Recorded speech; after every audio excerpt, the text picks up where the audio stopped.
Welcome to Empowered by AI, the podcast for women entrepreneurs ready to harness AI to take their businesses to the next level. I'm your host, Michelle Muncie Silva, founder of Innovative AI Studios. You may have left corporate life to start this entrepreneurial journey, but you don't have to go it alone. Here, you'll find a supportive community of like-minded women and an invaluable thought partner each week, as my guests and I share actionable insights you can use right away. So let's dive in together.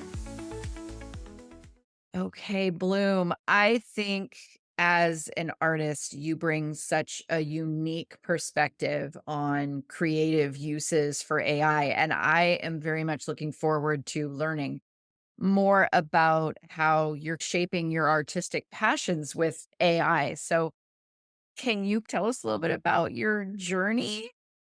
Yeah, I am in love with AI, first of all, which is so funny to hear from a fine artist, I think. When I started learning I was very skeptical. Even though I bought the Secret AI Society course membership, I still had this small part of me that thought, what if this is all really bad? Ah, and what if it's bad for artists? What if it's bad for our artistic futures? And the more I learned, the more I realized that it's not bad for our artistic futures. It's great for it, honestly.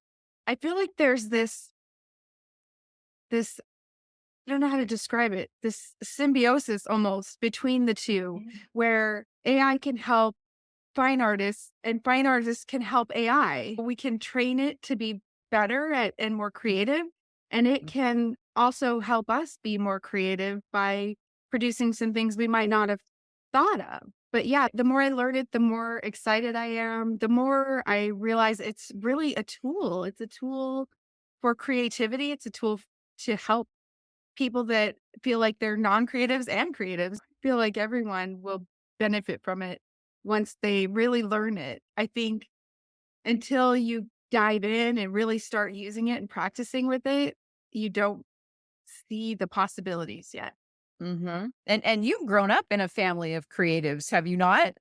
Yes, yes. Yeah. And art and music were just always present for you. And how did that shape the artist you are today, do you think? I really think being surrounded by art books and music, and we listen to music on the radio or on records more than we ever watch television. And just having that creativity surrounding me growing up, I think really made me a true creative. And I think all of us are creative in different ways. And not everyone really realizes that. A lot of people say, oh, I don't have a creative bone in my body.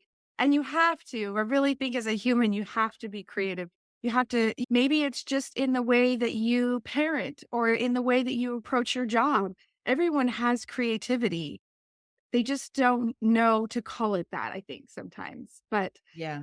But being creative, surrounded by artists, people who want to practice art and be artists really influenced my life as an artist. And I feel like it took away the possibility of having imposter syndrome. I don't think I've ever had that as an artist. It's Uh-huh. interesting. I hear a lot of people say, "Oh, I have imposter syndrome." Am I really an artist? How can I call myself an artist? And I really don't think I've ever felt like that. Since I was 8 years old, I've been walking around saying, "I'm an artist." So it's just I think growing up with that gives you that power to say that, to say, "I'm an artist," and be okay with it. Also, in growing up in my generation, a lot of kids I knew were told, "No, you're not an artist. Artists are starving. Artists are poor. Artists will never get a job." All these misconceptions about artists. And because I didn't have that, I never had to squash that dream of feeling like an artist, of being an artist, of wanting art around me all the time. Mm-hmm. And you're an avid fan of creative uses for AI. How does that fit into your artistic process? Ugh, it does in so many ways. It's interesting. I was saying to a friend the other day, like creating with AI every day has made me creative in more all the realms in my life. Even though I'm creating this AI imagery, it's helping my copywriting be better. It's helping my production be better. It helps my creative flow go better. It's just really interesting. And I think that happens in creating in every day anything. in any form. If you're painting every day, your creativity is going to expand. If you're drawing every day, if you're writing every day, if you're a writer, I think letting that creative passion flow through you every single day and not ever give it a break and not ever put it to the side makes everything in your life creative. So I really feel like that's how it's influencing me, is that it's pushing through everything that I do in a way. It's just, Hmm. it's coming out through everything I do in ways that I really didn't think were going to happen. It's very interesting. Can you share an example You of know, a project where AI helped recently, you? yeah, recently, a few months back, I have a client. I do social media management for clients, and one of my clients needed a beautiful fish and chips, like professional fish and chips photograph. We didn't have any. They didn't have any. And we needed it like yesterday. So there wasn't time to hire the photographer and send them out and do that. So I made a few photos. They look amazing. They don't look fake at all. They look perfect. And it was perfect for the story that they were writing. And we did have some other photos of restaurants and things like that to feature in the story. But having that beautiful header photo of some beautiful, perfectly crisp fish and chips with the lemon wedges on the side just made the story. And then for myself, just a couple of weeks, just last week, I made new mock-ups for my boutique products for t-shirts. And those are so cute. The women are wearing plain t-shirts, but with these cute tulle skirts, and they're standing in a field. And it's just totally me. Oh, I wear dresses Mhm. every day or skirts and tops every day. And so I love the idea of being able to express how I would wear the t-shirt and share that with everyone. And I think that draws in people who love my style of creativity. Yeah, and that your website is so adorable. I absolutely love it. Yellow Desk, if you haven't been there yet, you have to check it out. It is so adorable. Thank And you. you have so many products. Can you tell us a little bit about the things that you're offering on your boutique, your site, your whole Yellow Desk world? Yeah, yeah. It started as a blog. So that was why it was the Yellow Desk. Yay. And when I moved to Oregon, it started as a blog. And then it quickly, within a year or so, became some I wanted to add some products to to the website, and I started making leggings, and it was so much fun, and I was going crazy with it. I had the craziest patterns and the craziest, funnest thing. And I think I was inspired by LuLaRoe, that whole they just have so many fun, silly patterns, but they didn't have anything that I would wear. Like, they all felt really Midwestern to me. And I have a more, I don't know, I want rich florals and naturey things. And they didn't have anything like that. It was more like kitsch, very kitsch and cute, so cute, but just not what I would wear. And so I started designing what I would wear. And they started selling like hotcakes, and that was really fun. And so then I just started expanding and expanding on the products. And now I've got t-shirts and sweatshirts and dresses. And I have a million ideas for other things to add to the store over time. And it'll just keep growing. But Yes. yeah, it's super fun. I absolutely love it. And if anybody hasn't been there yet, you've got to get over there. It's just so fun to play. You just have so many creative, beautiful things on there. Thank you. And as someone, you just said you blogged when you started, as someone who loves to write, draw, design, how do you balance the different aspects of your creativity? A good question. I don't know if I do balance them. I think I just do the ones that I want at the time. What feels good right now is what I do. And I think in art, that's a great way to maneuver through your artistic journey, because if you're not feeling like writing today, do you think your writing's going to be very good? Probably Mhm. not. If I'm not feeling like drawing today, is my drawing going to be very good? Not very.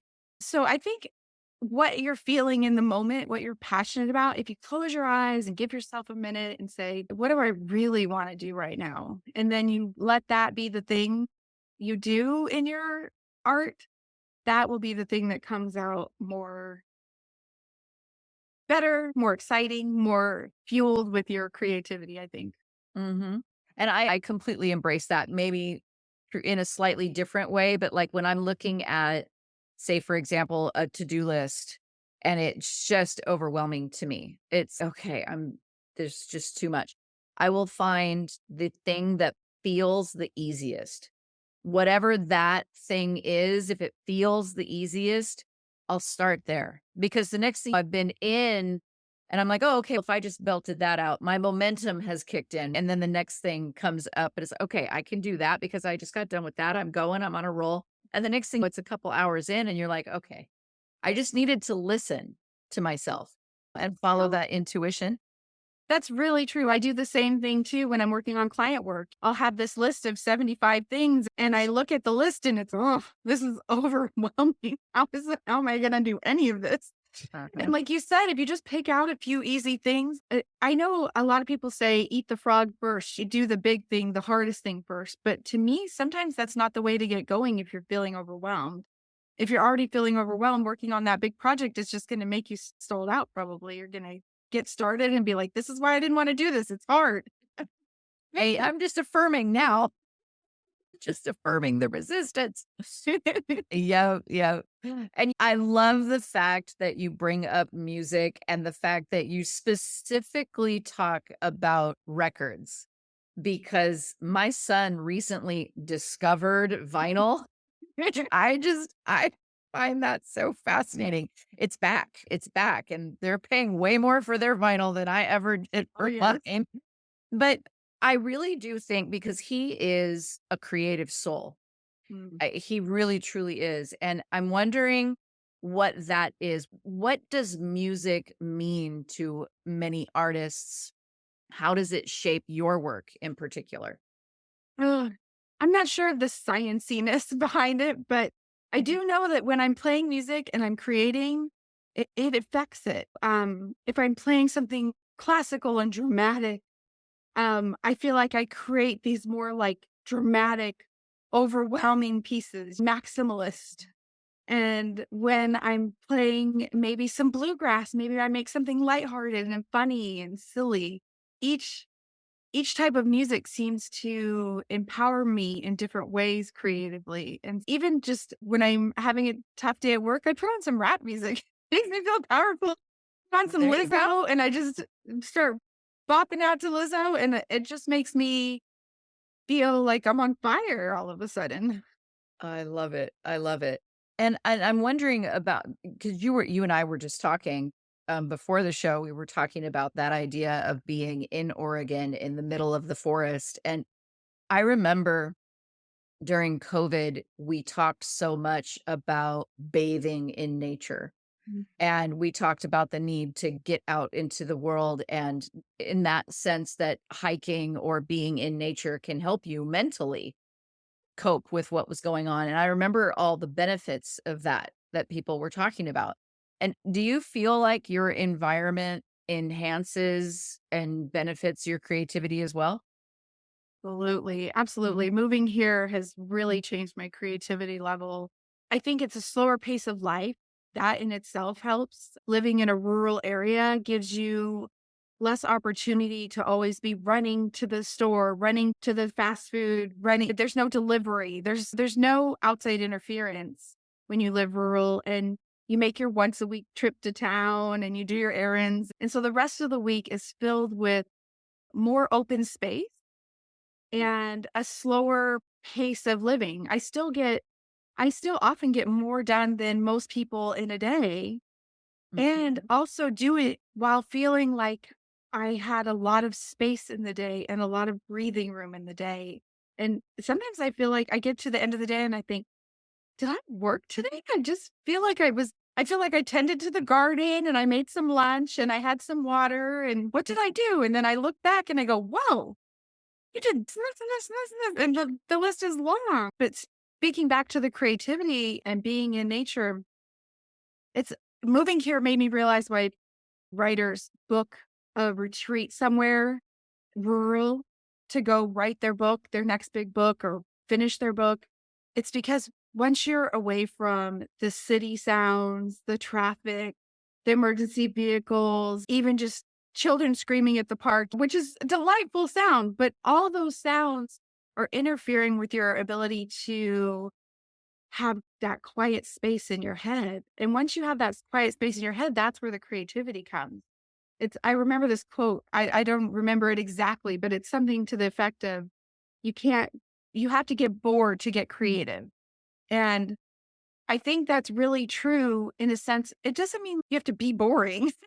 It just means you have to have that downtime, that open space in your head and that quiet time where you can connect with yourself and hear what your thoughts really are in there. If you've always got your environment stimulating you, you're not giving yourself very much downtime to let the creativity flow through you and come out of you. That's why I love a walk in nature. If I'm feeling not creative or feeling like I don't know what to do next creatively, I'll take a walk in the forest and literally have no purpose other than just paying attention to details in the forest. I The last walk we were on, my husband will go with me often, and we were out there and this little salamander stopped in the path in front of us and froze and was like looking at us, and we were looking at him, and he was looking at us, and he was like, "I hope you're not a predator."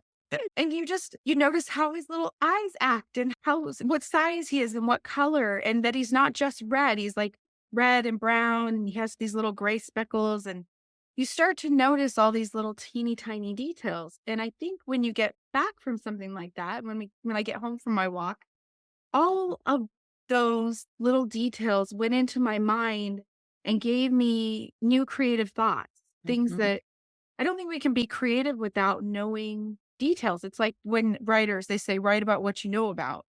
We can't make art about things we haven't seen the details of. It's very hard. Mm. It's hard to paint a tree if you don't know what the leaves do. Do they curl in on themselves? Are there spines underneath the leaf? These are all things I pay attention to when I'm out in nature. I touch things and feel them and see what they're like and pay attention to the shape and the size.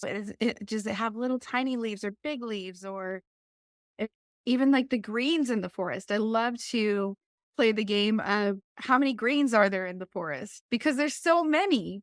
The Douglas fir is more of a yellow green pine needle, and the blue spruce is like this very light bluish green. And then the moss in springtime is electric green. It's so bright green, you can't even believe it. It's like your eyes can't even look at it. Or the lichen that's all whitish Mhm. green. All the greens are so different. When people say it's so green in Oregon, I say, yeah, that's because there's so many greens. Uh-huh. Yeah. See, what you're calling to mind for me is being present Yeah. and just 100% embracing your space. And what I find is this is my thought. I've worked in jobs where there's extended time away from the job, but when you're in the job, it's incredibly intense, right? It's condensed into this incredibly dense, intense experience at work. And I find that I've completely lost all sense of being present because I'm constantly reacting. And I Mhm. think of people that are in the corporate world or in industry, they're oftentimes reacting to a thing larger than themselves. And when they get that downtime, it's almost like you have to give yourself time to heal because you have to remember who you are because you gave up a little bit of that to be the cog in the wheel, to be a part of the larger system, to be of service to that corporation or that industry. You were just zeroed in on your particular task and it was go. And I find when I come away from that, I really have to relearn how to be present and to notice the types of things that you're talking about because I've only focused in on the go go. And so what you're talking about is such a gift that giving yourself that time to relearn how to be in the moment, to notice your surroundings and to let them inspire you.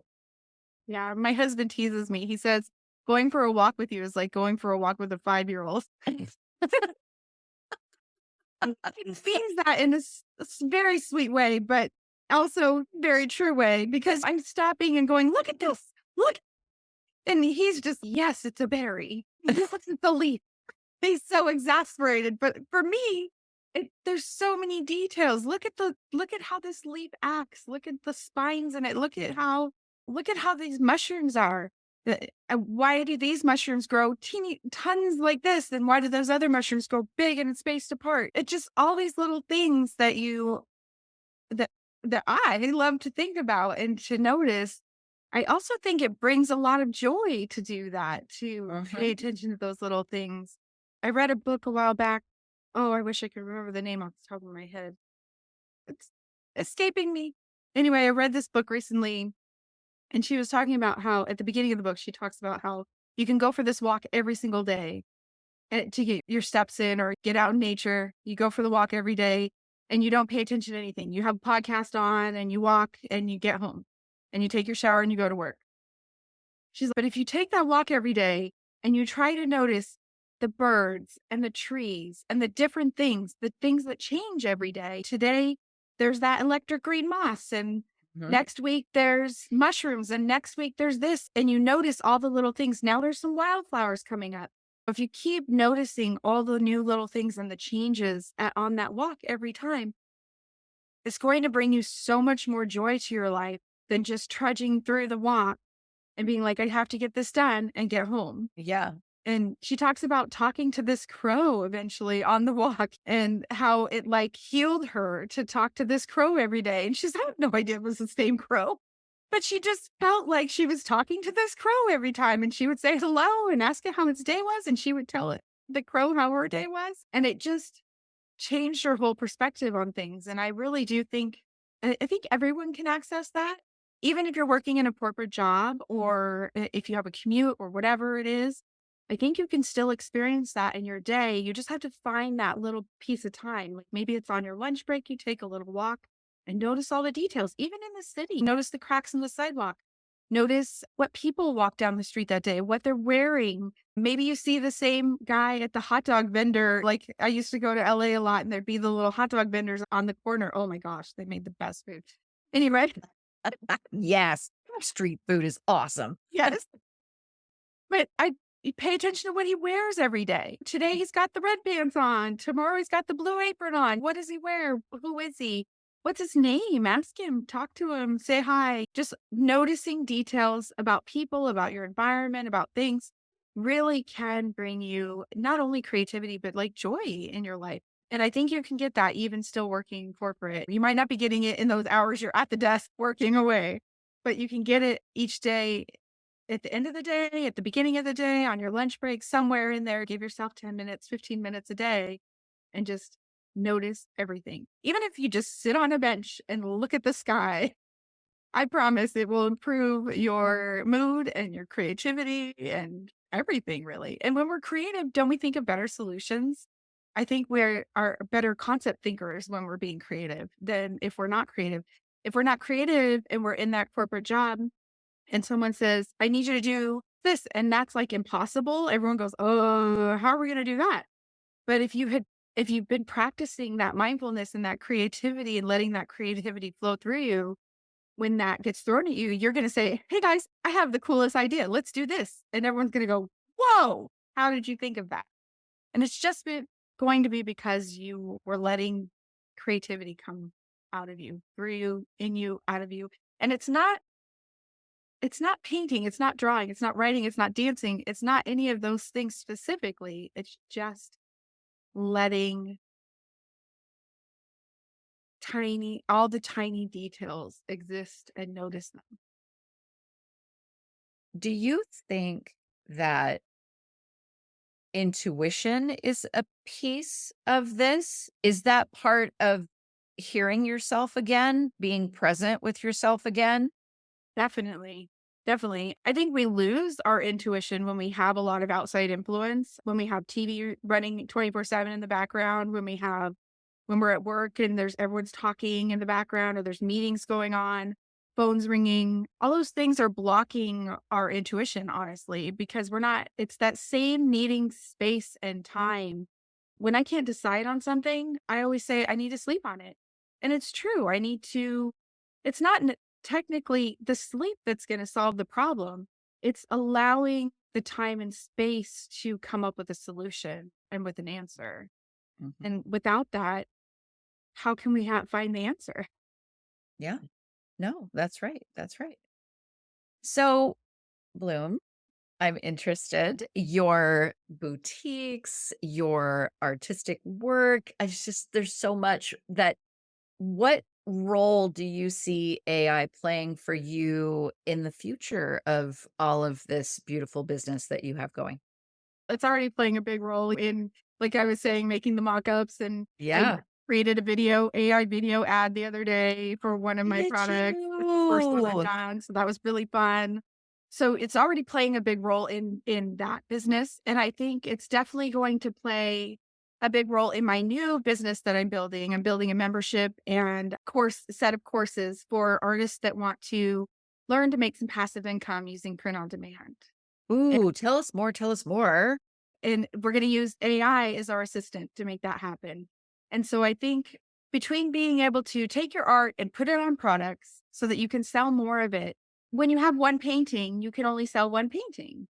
But if you take that painting and you put it on some mugs and some t-shirts and whatever other product it fits, of course, you don't put it on everything, but putting it on the things that make sense for your art and for what you want to put out into the world gives you the opportunity to make extra dollars on that one piece that you made. And so each of your pieces can now sell 20 times, 30 times, 100 times. There's no limit to how many times it can sell. And with print on demand, it's all very environmentally friendly, which I love because back in 2000, I started a belly dance clothing business and I had to order stock. I had to have it silk screened, order the products, have it silk screened with my designs, take it to the events and sell it in person. Mhm. And having that stock is very unenvironmentally friendly because if nobody buys the extra smalls, what do I do with them? Fortunately, I was a good human and I would take them to the thrift store or give them away to people. But big mass companies that are mass producing, that stuff literally goes in a landfill, whatever it doesn't sell. If we're really lucky, it goes to a Ross, but then whatever doesn't sell at the Ross goes to the landfill. There's this really unfortunate side of product production. And so I love print on demand because it's printed per item that's ordered. The only thing that's going to be made is what someone actually wants and bought. And I love, love, love that. And the print on demand suppliers are coming up with more and more eco-friendly products. They have recycled fabrics that they make products out of. They have organic cottons that they make products out of. Just so many more environmentally friendly ways to make things. And they're making the printing process more environmentally friendly too over time. So that's really nice because at first the inks were really toxic and there were lots of different issues with that, and so over time, as we go, everything's just getting better and better.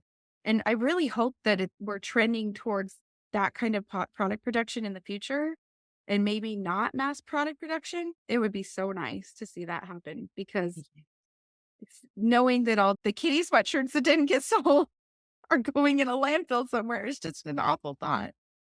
Exactly. Oh my goodness. Where can we have people find you if they want to maybe take this course or work with you more? My course is youryellowstudio.com. And I called it that because I wanted to feel like it's your studio too. It's mine and yours. It's ours.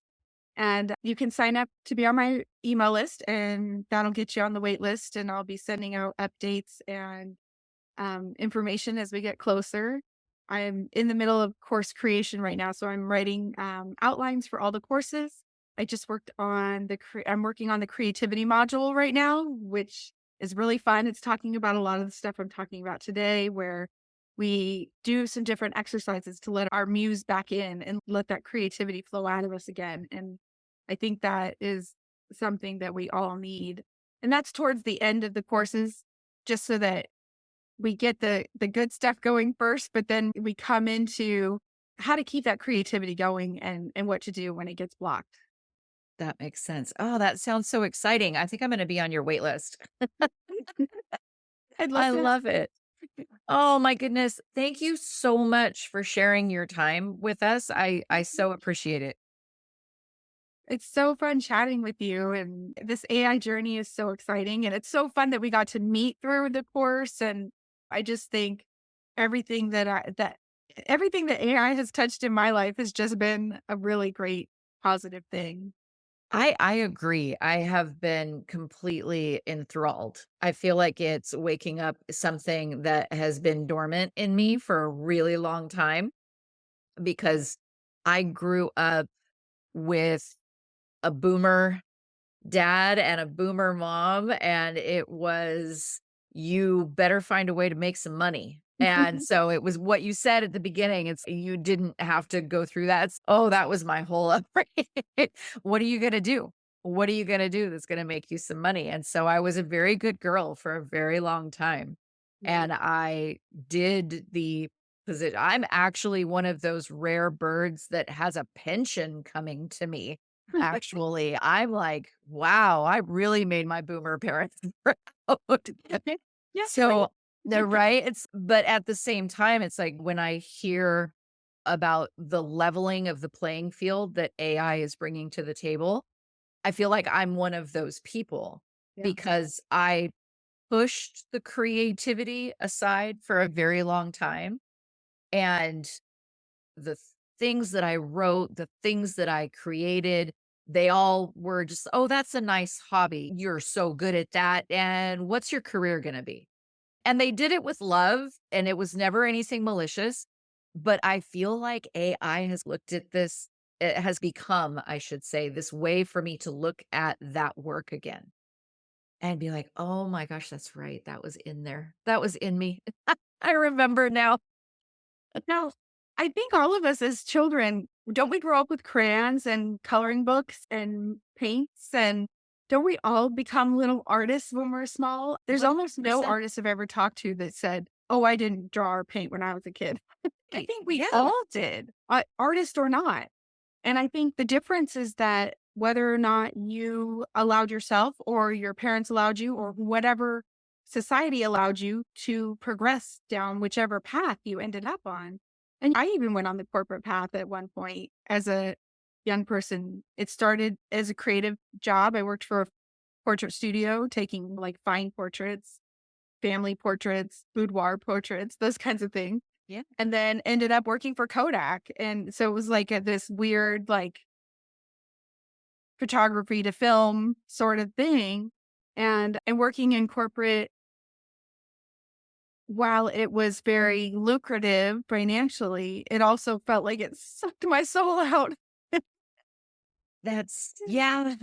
When I honestly say I used to say, unfortunately, we all got laid off, but it actually is fortunate that we got laid off. They had to close our division when Kodak wasn't doing good at the during the digital boom, and it turned out to be a very good thing for me because it pushed me back toward my creative passions and pursuing my creative passions. And I don't know if I would have done that if I had that job till now. Would have just stayed until Yeah. till I retired, like you said, with the Oh, book. exactly. Yeah, no, I totally get it. And I think there is a huge group of people that are looking at, okay, they put in X amount of years in a corporate life and or X amount of years in whatever industry, and they're not done yet.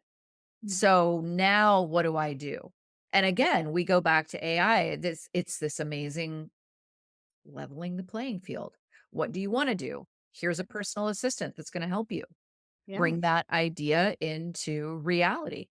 yeah. And so I think however you choose to come at it, I do feel like the lessons that you're sharing in creativity are vital because we have to get back to listening to that inner voice, I think, and really honoring what we want to create, especially if we've spent so much time creating for others. Mm. You oftentimes have to maybe just listen to yourself again, and you might need some guidance in how to remember to do that. So, thank you for creating those courses because I think they're gonna be incredibly vital to a lot of people. I hope so, and I really do love helping artists and helping people find their creative passion again, and and I want them to make money at it. I don't want the poor artist to be a trope anymore. I want it to be a thing that people say, "Oh, you're an artist? Wow. You must make money selling your paintings. You must make money on your products. You must make money lots of ways." And that's the fun thing. And the thing that no one's ever talked about is that art can make money in a lot of ways, whereas a corporate job makes money in the one way. Go to work, you come home. You go to work, you come home. Right. There there's not really extraneous ways you're making money at your corporate job. You're going every single day and you're getting a paycheck every single week or every month or whatever. Hmm. And there just isn't a lot of path there. There's just one path. Exactly. Exactly. And I think, but again, part of it to me is that's the world that my parents lived in. There were fewer paths, let alone for women. When my mother went to college, she had three choices: secretary, teacher, and I want to say nurse. Mm. That was it. That was what girls went to college for. And she was the rebel that liked math. And so she went from kind of secretary-esque bookkeeper. And so that was how she moved forward. And it's interesting to me now that I think a lot of people don't realize how many different paths there are now. It's literally endless, the possibilities right now of what you can do. The internet changed that a lot for all of us. And then tools like Photoshop and things like that changed things again. And now AI Mhm. is changing it all. I feel like AI is bigger than the internet. It's like the first car or the first airplane. I think it's bigger than a tool. It's something that is going to enhance our lives in a lot of cool ways and already is. Yeah. And it's such a recent, if you think about it, it's a blip since this has become reality for us, for our generation, for the generations coming. It has literally been a blip. So I can't really there's no blame if somebody doesn't yet recognize how much of a shift this is. Oh, Because it was literally my mom, I'll go back to my mom again. When she got married, her credit card automatically went into my father's name. You know what I mean? mhm, Like, it's that recent that mhm, we as women did not really have that many options or were limited in ways that we now can't mhm, even fathom. mhm. So if the people that mentored you or the people that were ahead of you and are maybe a little older than you, if they don't yet realize all the possibility that is out there, you can't blame them because No. my God, you basically lived in a completely different world and this is growing exponentially. Yes. Yes. They say like a week in AI is like a year. Yeah, it's dog years. It's now we don't even say dog years, we say AI years, right? That is so true. So I really do think that, as I was saying, the idea of getting back in touch with possibility, with your intuition, with your creativity, I think it's essential. So I so appreciate you I hugely. Thank you. agree. And having AI as a tool, that's another way that you could pay attention to the details each day. Even at home, inside the house, you can be on Midjourney creating. And if you did that just 10 minutes a day, imagine how much creativity that would open in your mind. Yeah. And anyone can type little girl in a pink dress, but getting creative with that and saying little girl in a pink dress riding a dragon over a rainbow. Like the more and more creative you get with it, now you're making art. Now you're getting creative. Now you're thinking possibilities that weren't there before. Yeah. I literally have the Midjourney magazine like right here. It's Excellent. it's sitting on my desk, and I literally just grabbed an image out of it the other day and just ran with it. It just inspired me. And I think that's so important for us to do. Yeah, I agree. Ugh, thank you so much for hanging out with me. I appreciate it. Yeah, I had so much fun. Such a great time, Michelle. Thank you for inviting me and having me on your podcast. And it's super exciting talking about AI. I could talk about it for hours. I'm down with that. Thank you for tuning in to Empowered by AI. If today's episode sparked ideas, don't wait. Follow the link in the show notes to visit innovativeaistudio.com and download your free resource, created to help you put today's insights into practice. Be sure to subscribe so you don't miss out on future episodes packed with more tips, tools, and inspiring stories. Until next time, stay empowered and keep innovating.